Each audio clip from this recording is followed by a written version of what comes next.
Hello and welcome back to another episode of the Talos Principle Road to Gehenna.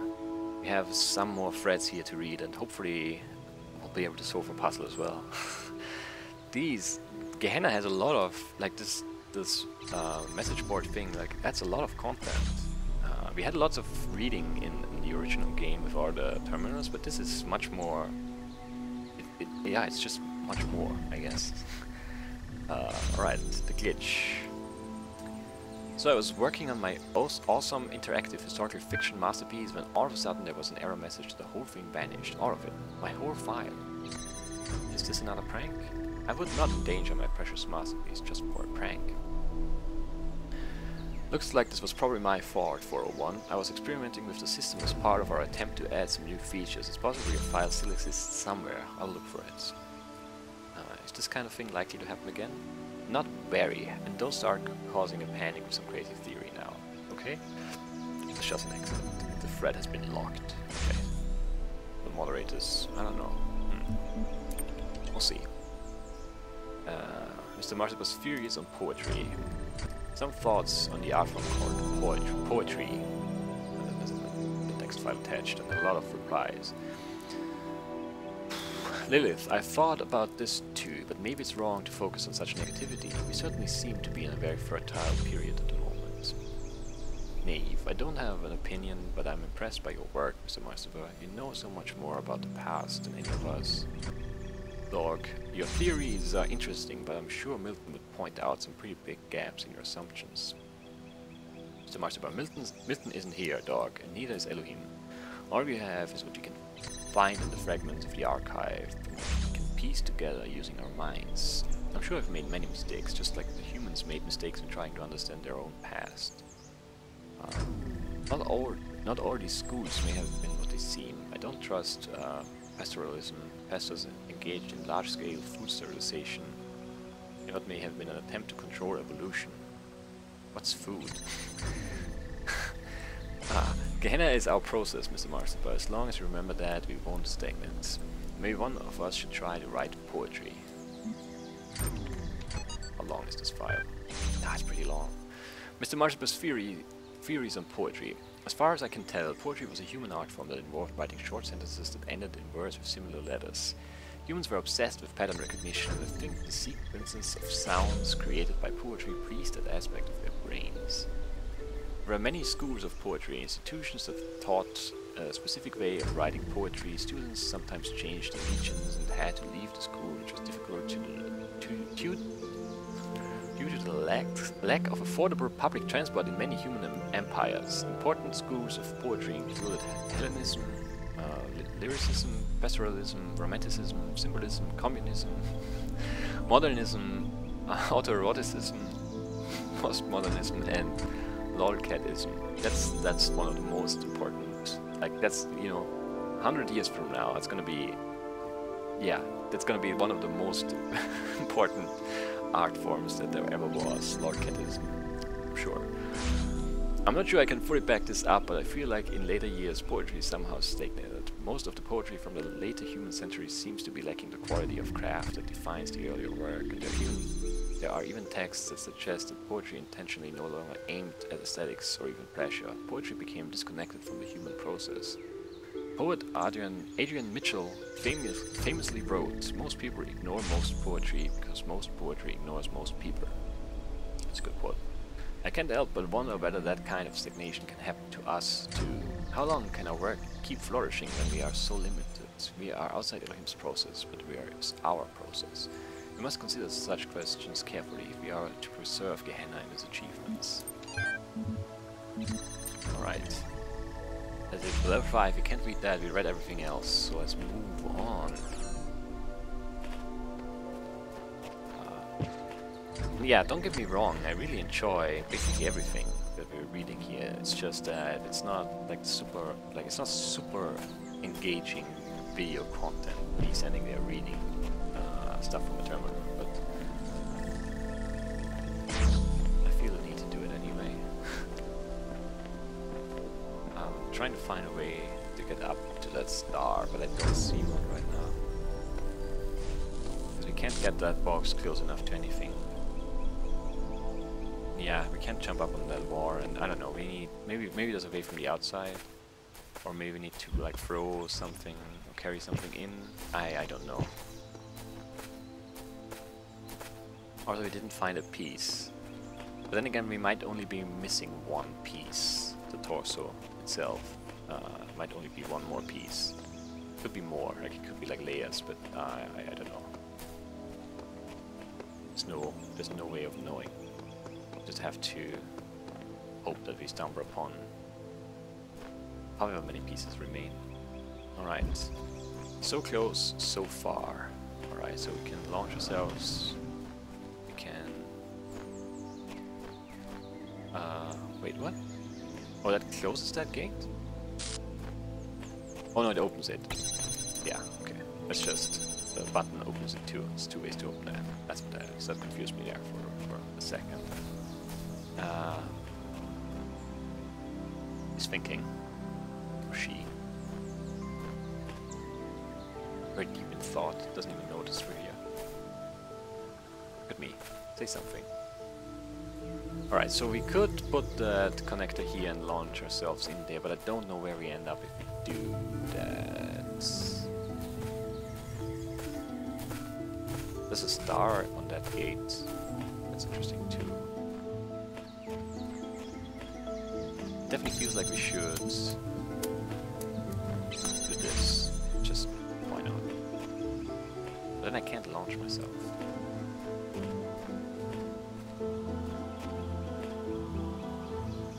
I don't know.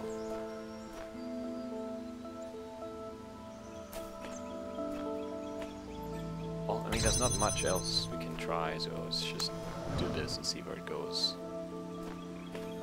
It goes over here, but now we can't get that connector because that's not open. Or we can record ourselves to send ourselves back, or to send ourselves through here.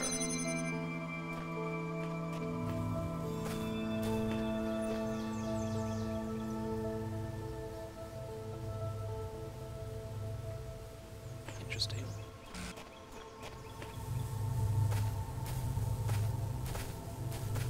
I mean, there's the red source right there, and then there's another Stargate. It's not like that makes me think of Stargate, the TV show and well, movie from the 1990s. That looks like a Stargate. Like it's not a door, it's like a gate, so it's a Stargate, right? Alright, so I launch myself. Okay, so I start recording myself. I stand on this button. I launch myself over there. Does this help me at all?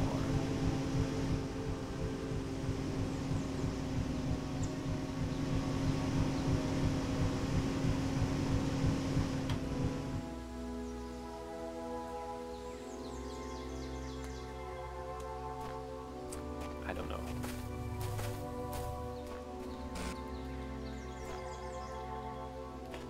I could detach the fan, but then I'm stuck over here. Oh, this is complicated. I hate the recording. I don't know why, but I do. Okay, so I start the recording, then I cannot do a whole lot. I could detach this thing and put it here.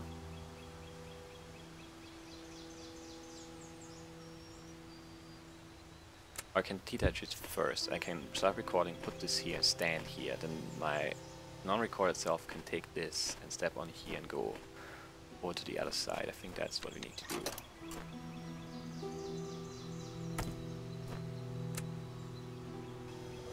I just stand here for a little bit. Then I can go over to the other side, holding the fan in my hand. Which means I can put the connector down to open this gate, put the fan on top of the thing.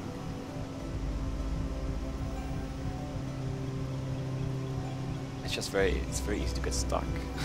I think, like in my head.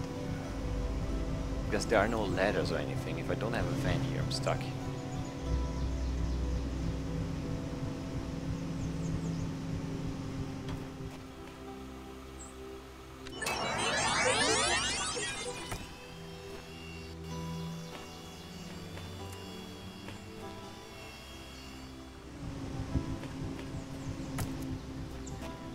Oh, this keeps...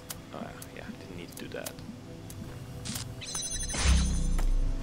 This keeps, yeah, this is still turned on with the connector. Second connector, basically.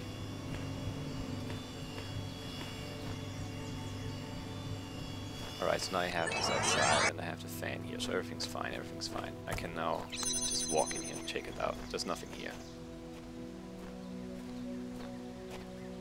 We're close, almost. Not quite.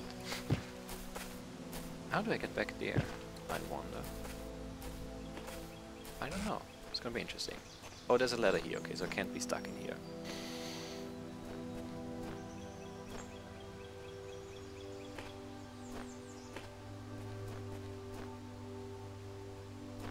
So I need a connector in here somewhere.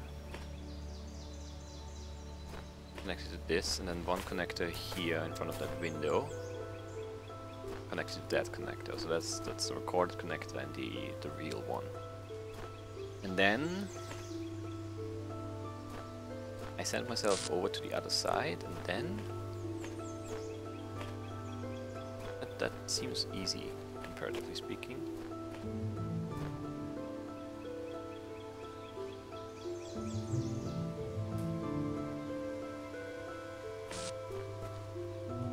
Because I can just do this, right?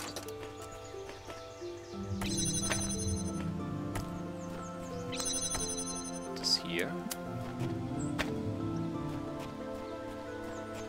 And I just stand here and then the... Oh no, and this is gonna be closed. Oh, but I can just stand here then. I just need to be careful I'm not in the way of the fan. Is this gonna work?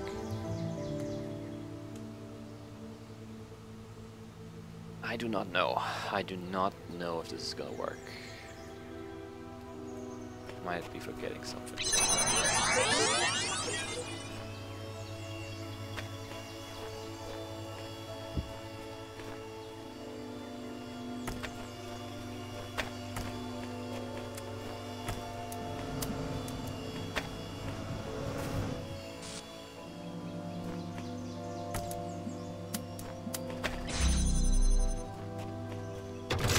This works, it's fine. Sweet. Oh, that opens that, okay. Sam, you're free to go. Go home. Alright. Let's do the terminal next. Welcome back. There are threads available on the Gehenna billboard system. Show me the threads. Hopefully it's not too many. So many threads. Create new thread. Okay, that's what I can do, but let's read first. Mr. Marspus' theories on food. Since Nave asked in the previous thread, I thought I'd write something about food. Weird, awesome stuff, thanks. I feel smarter now.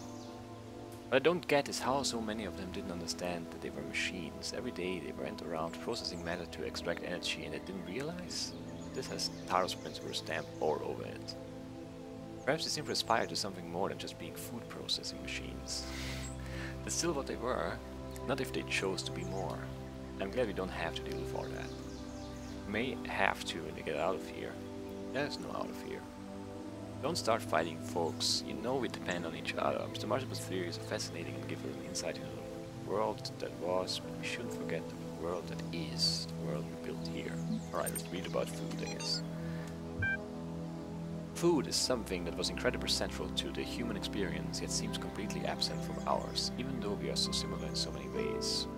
Humans required fuel. They got this fuel by consuming other living beings, of which there was a great variety in their world.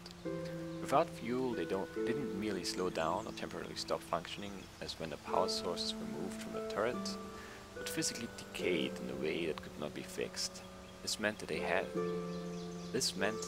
to constantly seek new sources of fuel at least 3 times a day. They also had to deal with those elements of their fuel that their bodies could not process. These were excreted through 2 orifices between their legs. The latter subject matter was the source of many taboos and also a great deal of humor, though this resulted in frequent controversy. The most famous artist to engage with this subject matter was called Scatman John, on account of his specialization. One of the ingenious things our human ancestors did was to transform the chore of fuel-seeking into a source of pleasure. Since parts of their bodies responded to chemical configurations by producing sensations, they used this trait to create a truly stunning variety of foods, each having a different so-called taste. Foods were available at widely distributed fueling stations, which also provided excrement removal facilities, so food became a source of pleasure. However, the inefficiencies of food distribution in human society frequently led to significant shortages for sections of the human population. There were attempts to rectify this, ranging from moral appeals to struggles for some systemic change, but I do not know if they succeeded before the end. I probably didn't. New gallery season, another new gallery season. Incredible Stories, number 5. So much stuff to read. Incredible Stories, number 5. Issue number 5, featuring new work by Beliar, I don't know. Meg, Galatea? I don't know. These names, I can't really place them, so I don't know how to say them. Mr. Marzipa, edited by Lilith and Meg. Fiction, Alexandra's Choice by Galatea, The One Spiritual Law of Happiness by Belial. Non-fiction, The Blacksmith's Lost Work by Meg. Okay, Alexandra's Choice. So much text, no! I don't know if I should just stop reading that out loud. But if he started it, I don't know. We'll just keep going for now. Alexandra's Choice. Alexandra stood before the terminal and pondered her choices. Here, within the Pyramid of Ian, the most powerful temple of her people, she was about to create a world. All she had to do was press one button. Up until this moment, it had seemed easy, or if not easy, then so necessary as to defy contemplation. Civilization had to be saved from the impending catastrophe. The orangutans had failed to take steps to protect themselves, had relied on their gods for salvation that never came. The same fate could not be allowed to befall humanity. If this meant humbling herself, accepting her own death, then so be it. But death was inevitable, life was a choice. What worried her was the ones who would fail, all the lost souls of the new world, victims of the process. In creating them, was she not also responsible for their deaths? She turned to the statue behind her, gazed at its marble form. If you are a god, Zeus, you know, maybe I should, I don't know, whatever, we'll stick with the English pronunciation. As the stories claim, then why did you create evolution? Why did you make a world that can only grow through cruelty and pain? For a moment, surely this meant death was near. She thought she heard him answer, "My child, I was shaped by the gods that came before me, as you were shaped by me." The choice ahead was between creation and oblivion, life and death, and I chose life, because any life is better than no life. Because as long as there is life, there is hope, if not for us, then for some generation to come. "And how are you a god, if you can offer so little?" she whispered, feeling death creep closer. "I am a god, because I take upon myself the burden of creation," the statue replied. "And we are all gods," Alexandra said, and pushed a button. As the new world came into being, death overwhelmed Alexandra Drennan. Her mind fled and her body slowly turned to stone, till she stood before the terminal as Zeus stood on his pedestal. There were no more choices now, only the hope that creation mattered. It's not bad. One spiritual law of happiness. By Belial. Once upon a time, there was a small lake, and on the lake was an island, and on the island was a prison. In the prison lived a male human called Musky Rack. Musky was very sad because there wasn't enough space in the prison for him to experience happiness. "I must discover the one spiritual law of happiness," he said to the other prisoners. A female human called Scene, and a neutral human called Krumpir. But they didn't care. Krumpir, I think that's Croatian for potato. I'm pretty sure. That's potato, but they didn't care. He couldn't understand how they could be so calm. One day, Musky managed to break out of his cell by biting through the bars. Now he was no longer in the prison, and for a while he was happy. But then he realized he was stuck on a little island, and he became unhappy again, so he gathered his strength and swam across the water. This is how Musky got to the valley that surrounded the lake.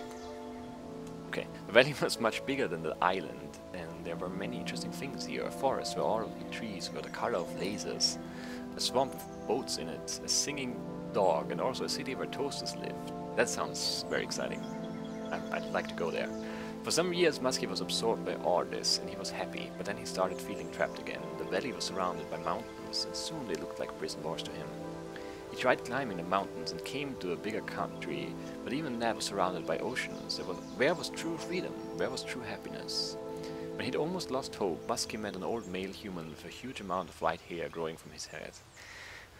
He lived in a small house by the beach where dolphins and whales and sea elephants came to bask in the sun. He never went anywhere far from his house, but he was always happy. The old man's name was Quantum. Why is old Quantum? Quantum, I guess. How can I discover the spiritual law of happiness? Muskie said. I have searched for it everywhere, but I'm always trapped. You have not looked everywhere, Quantum said, for you have not looked within. Close your eyes. Muskie closed his eyes, and for the first time in his life he couldn't see any obstacles. No wars, no mountains, no oceans. The space within him was without end, and he could go wherever he wanted without even moving. He smiled. Muskie went back to the old prison where he started, and now he understood why Scene and Compia were always calm. He knew they had an infinity of time and space to explore within them. Together they sat in their cells and were happy and free. Okay, the lost work of the blacksmith. The blacksmith is one of the most mysterious members of our community. All of us have our opinions, of course, but only the blacksmith chooses to express them purely through art. To the rest of us, Gehenna means many things at once. We create, we consume, we discuss, but the blacksmith only creates. Or perhaps there's a discussion happening, but it all takes place in the realm of interactive art. The blacksmith's dedication to this one form of communication, however, only deepens one of Gehenna's great mysteries, the fate of the blacksmith's lost work.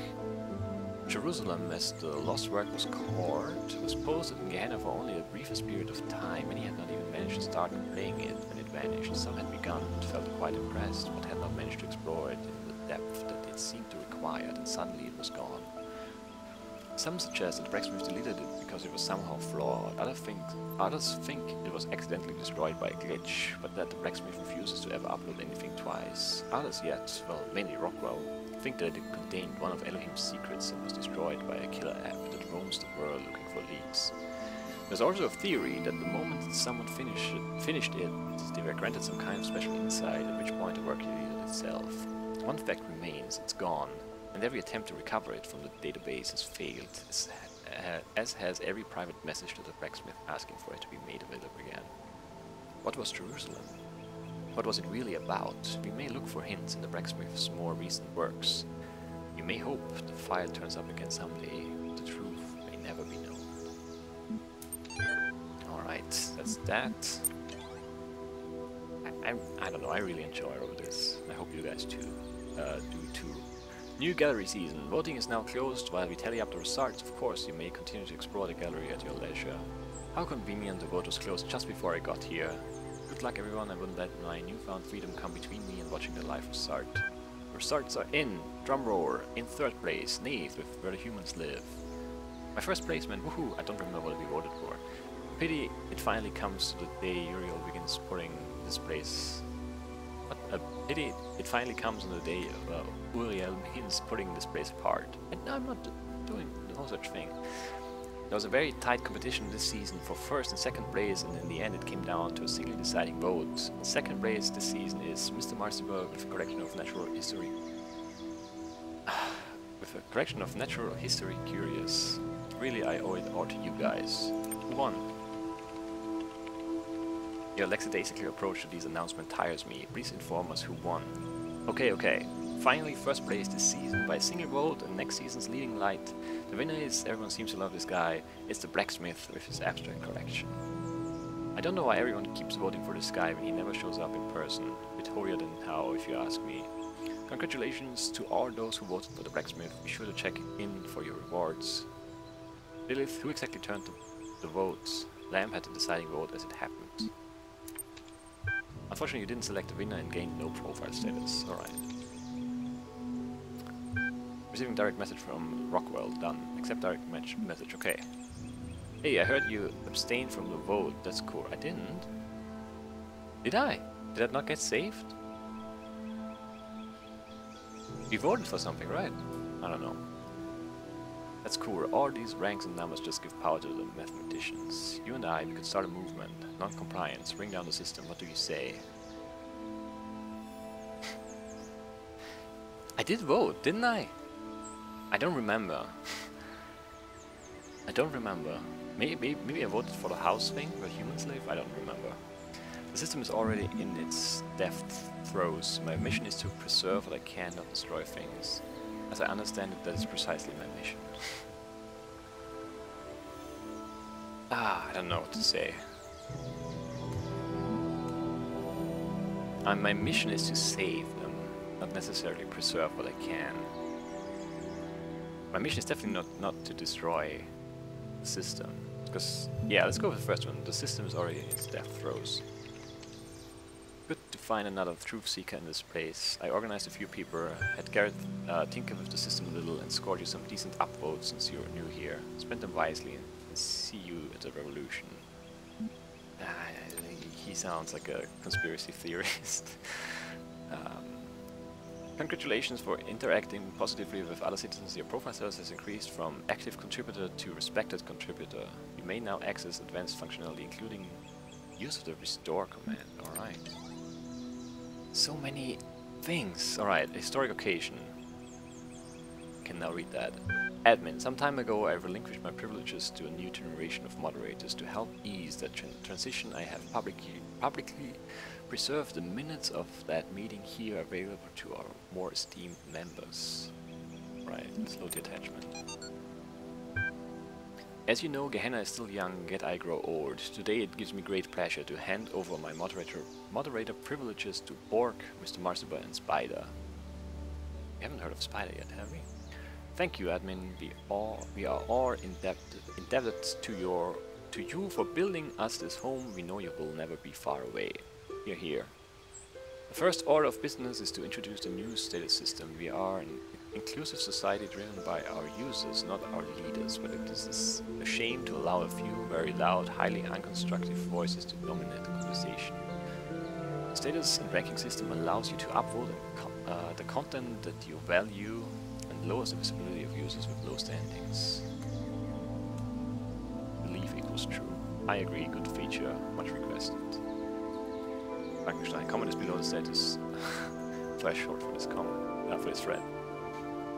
We'll be working on ironing out the kinks over the next few run cycles. We've also updated the Gehenna user agreement. Full details can be found in the usual place, but the gist is please don't behave indecorously. Okay. I can create a new thread, let's do that. Please enter your thread topic below, remember that supportive posts receive more upvotes.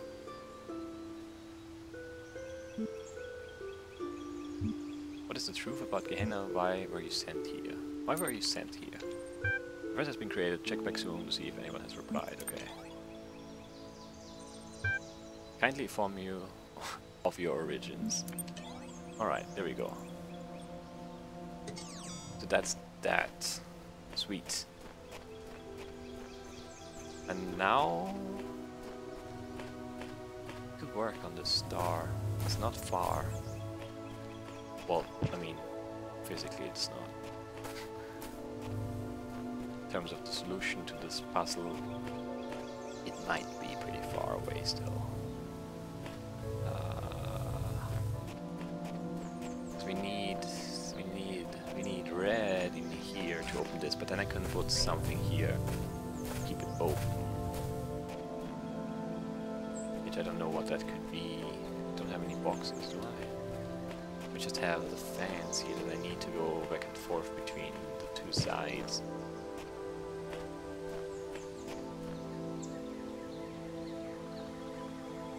What is this? Oh, this is the... from the... Right, this is the stuff from the shrine where you ask for hints. This is the bower, and then I guess...